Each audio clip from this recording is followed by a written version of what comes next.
Scrive il cronista vicentino Antonio Godi.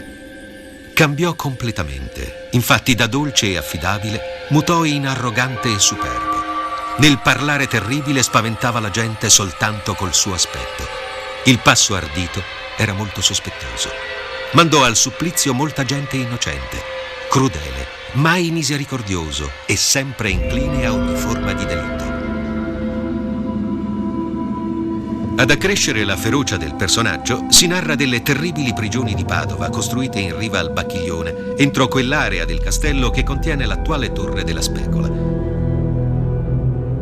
Ma di prigioni di Ezzelino si parla anche a Cittadella, città fortezza circolare costruita dai padovani agli inizi del 200. Conosciute col nome di Malte, adiacenti alla porta verso Padova, sono ricordate da Dante nel 9° canto del Paradiso. È l'immagine di un Veneto trasformato in una sorta di grande prigione che ci restituiscono le fonti degli ultimi anni della signoria. Il signore era diventato ormai il tiranno. Tiranno che una lunga tradizione avrebbe bollato come il perfido anticristo, figlio del demonio. Nel 1256 una grande crociata segna la sua fine. Una coalizione impressionante di nemici di sempre e di ex amici, quale non si era mai vista. Della Lega fa parte anche Venezia, che fornisce armi, viveri e soldati.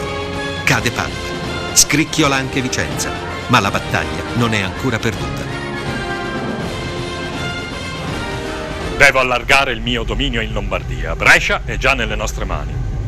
Bisogna fare un blocco unico di tutti i ghibellini dell'Italia settentrionale per spegnere l'invadenza del papato di Venezia. Venezia, ora amica del nuovo imperatore. Ma non mi lasci impressionare. Devo allargare ancora il mio dominio. Opportunisti, finti devoti ipocriti che un tempo domandavano a me protezione, troveranno pane per i loro denti. Ora sto aspettando una risposta degli astri per conoscere il giorno più favorevole per attaccare Milano.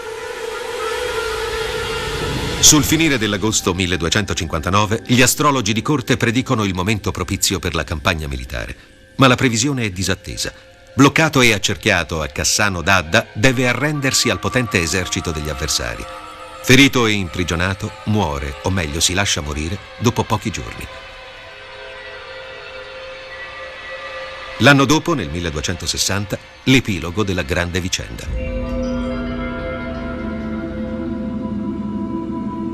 Sul colle di San Zenone ha luogo la cattura e lo sterminio della famiglia del fratello Alberico. Una strage che cancella per sempre gli Ezzelini dalla scena storica. Quel valoroso guerriero fu uno dei pochi principi nella cui mente sia balenata l'idea di un grande Stato.